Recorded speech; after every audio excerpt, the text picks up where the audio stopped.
In this video, I'm walking you through the complete Klaviyo setup for brands in 2026. This is the exact foundation that we build for every single client that we onboard. We've worked with 40 plus DTC brands in the last 4 years and generated over 52 million US dollars in revenue for them with this exact system. But most brands come to us with the same problem. Klaviyo set up poorly, the technical side was never touched. The flows are either missing or they were built once and never updated, and the list is just being emailed with zero strategy behind it. It actually pains me how many times I see this every single month. And because of that, they're sitting at 10 to 15% in email and SMS attributed revenue. Meanwhile, our clients are seeing 35 to 40% month after month. So in this video, I'm going to show you exactly how to set it up right from day one so that you're not leaving money on the table. Right, so before you touch anything, you need to have your sending domain set up inside of Klaviyo. The way that you can do this is you go down left, you go into settings. This might change in a month or two. They always change it, but essentially you're going to find it in general domains.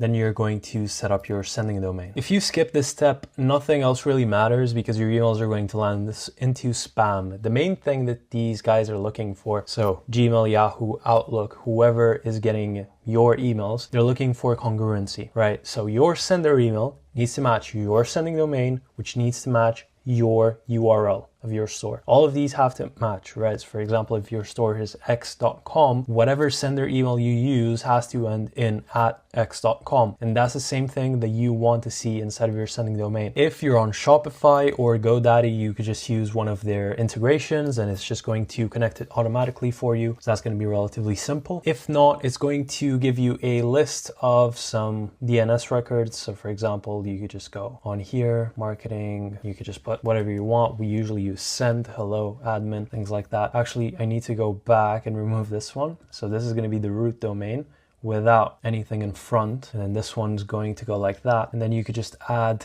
these records in here. Cool, add a DMARC record. And then it's going to give you the list of, just go other, going to give you a list of these DNS records that you need to update inside of your, basically wherever you got your domain from. So simple setup. Once all of these are set up, just click verify on Klaviyo itself and you should be good to go. Number two is your pop-up. You can basically select from thousands of templates that are already pre-made here. And if you don't have a form, essentially you don't have a list because you're relying on two things. Number one, either you're running an amazing direct response based store where you're using quiz funnels and other methods of getting people inside of your list. Number two, you're just relying on abandoned checkouts and purchases to get people inside of it. The second thing, the offer matters quite a lot. It is arguably the most important part of your pop-up, and then also the design. You can go onto aliapopups.com and then you could take a look at the sign-up forms that they're using all the way around here, and then you could just get inspiration from this. Make sure that your pop-up also fires in a timely manner, not after 1 second, not after 40 seconds, because most people are going to leave before that. What you want to do is you want to find that middle ground. Usually what we see is 8 to 15 is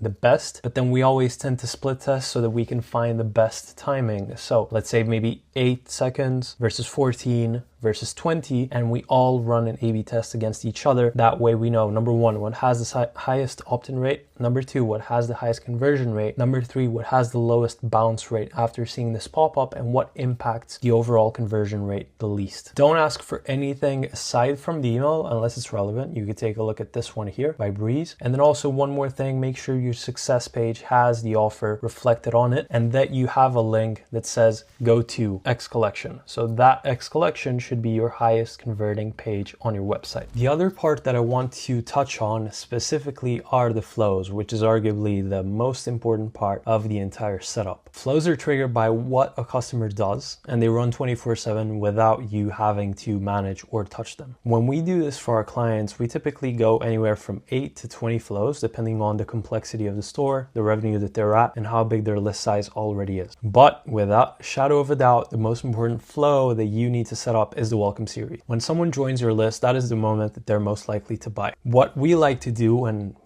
there's plenty of agencies that limit that welcome series to 3 emails. Whenever we analyze a store, we go into our own custom reporting tool, and what we've noticed is, excluding day 0, day 1 to 10 is when you have the highest intent in terms of shoppers, and after that you have a major drop off. So if you're not converting them in 10 days, you're gone. Plus, there's also a very big drop off from day 2 onto day 3. What does that tell us? Number 1, make sure your welcome flow is at least 10 days long, and then make sure you have at least 2 to 3 emails in the first 2 days. Make sure that your offer is reflected across every single email and that you have some sort of urgency cadence to it. So for example, it can be 10% off expiring, last chance for 10% off. And then you can add, for example, this is one of our highest performing ones, a plain text from the founder. Hey, I saw you didn't use your 10% off. We've bumped it up to 15 for 24 hours only, and that does the job. Other flows to set up after that, and I'm talking if you need an essential flow setup, you're going to need the abandonment ones, which are split into checkout, cart, site, and browse. If you want to go deeper, more granular, you can do collections, you can do product search. Then you need the post-purchase, which is going to be split for 1, 2, 3 time buyers, and then a win-back flow. For every flow, make sure that the triggers are set up correctly. There's been so many times that I audit stores, I go straight into their triggers and I notice that, for example, a browse abandonment has 100,000 deliveries, but they only have 10,000 visitors on site. I'm like, how did this happen? Typically, people tend to view products in batches and they didn't set a filter so that the flow would only trigger on the last product that they viewed. So people were getting 4 or 5 emails in the span of 5 minutes because their triggers were not set up correctly. And last but not least, don't just set up a flow and forget about it. You need to constantly revisit it. And the highest leverage ones that you can touch is abandon checkout email 1, welcome email 1, and post-purchase email 1. Always have an A/B test running at least every 30 to 60 days and make sure that you're getting closer and closer to the best performing email. By the way, before we get into campaigns and segmentation, there's one very important thing that I don't want you to miss. If you're a brand owner doing 7 to 9 figures a year and you want us to handle your retention marketing completely, book a call with me personally through the link in the description so we can see if we're a fit to work together.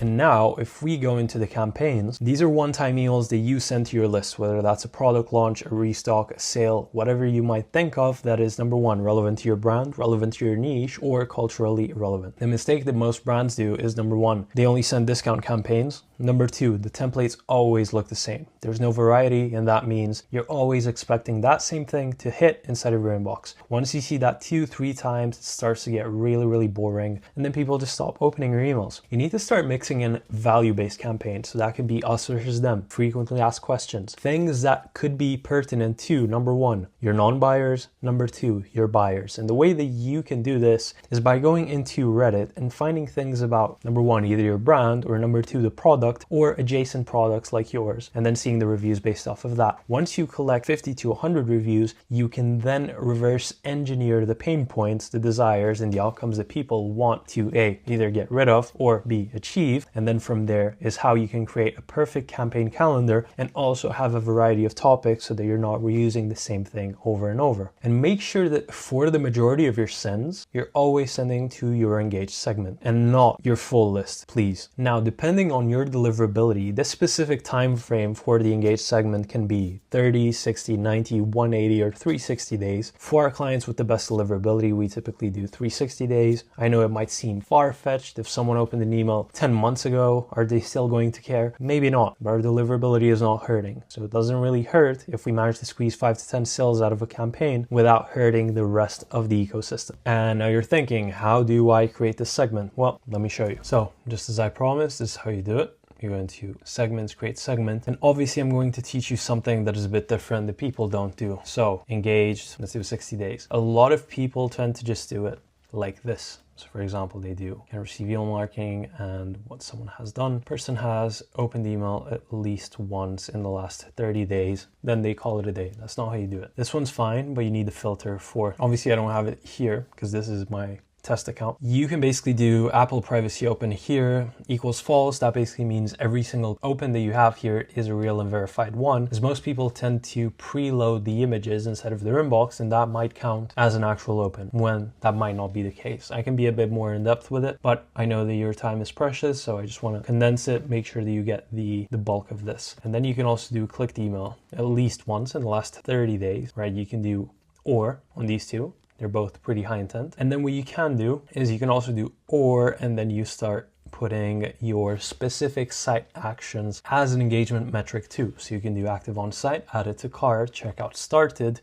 viewed collection, right? And these can also be little indicators of engagement, right? Just because someone didn't open an email in the last month doesn't mean that they are not interested in your products. And then it's a big faux pas that people tend to do when they set up a segment like this. They completely forget that store engagement is also engagement, and then they end up missing out on sales. We don't do that in Cobalt Club. That's exactly how you're going to do this segment here. And then the last thing that I want to talk about is segmentation. Now, this is one of the things that separates brands doing 15% of email revenue from the ones doing 35 to 40, but it's not in the way that you think. If someone, for example, tries to tell you that we need 150 different segments, whenever we send a campaign out, we need to split it by these 8 different ones. Then we always need to make variations in the copy for these specific segments. Number one, either that person is extremely rich because they're running a 9-figure store, or number two, they're ignoring the 80-20 principle, where 20% of your work will generate 80% of the results. So when it comes to your segments, the only ones that you should focus on are these: engaged people, unengaged people, VIPs, first-time buyers, lapsed customers who haven't bought in a while from you, then other things that are relevant to your store, specific product buyers, specific multiple time product buyers, gender splits. If you need any more than this, either you're overcomplicating it or your store is just doing that much revenue, which congratulations in the first place. And the reason why you need segmentation is because if you're going to treat your whole list the same, for example, you're going to treat a non-buyer / unengaged person the same way you would treat a 5+ order VIP, number one, you're going to burn your list. Number two, you're going to burn that trust. And always remember this thing: the more relevant the email feels to the person receiving it, the better it will perform. And this is not just some anecdote. This is one of the main things that we action inside of our client account. If we are doing, for example, an abandoned checkout flow, always make sure that you have a buyers and non-buyers path, right? All you have to change is one line of copy, just saying, you already know how XYZ feels, right? You have already experienced this, or get this to pair with your last order. By doing so, you're putting yourself way ahead of your competition because you know exactly who that person is, what they've done before, and that copy or that specific email speaks to them. So now you have the full setup, which is everything that you need to get your Klaviyo working the right way. Now, before you leave the video, hear me out. The difference between a brand doing 10% from email and SMS versus the one that's doing 40 is not necessarily just the setup. It's what happens after. The flow is being actively optimized, the right campaigns going to the right segments, and the strategy behind every single send. That's exactly what me and my team do at our agency, Cobalt Club. So if you make 7 to 9 figures a year and you want us to handle your retention marketing the way that it should be done, just book a call through the first link in the description. We've done this over and over across 40+ brands, and we've generated $52 million in the process. So that's it for this video, and see you in the next one.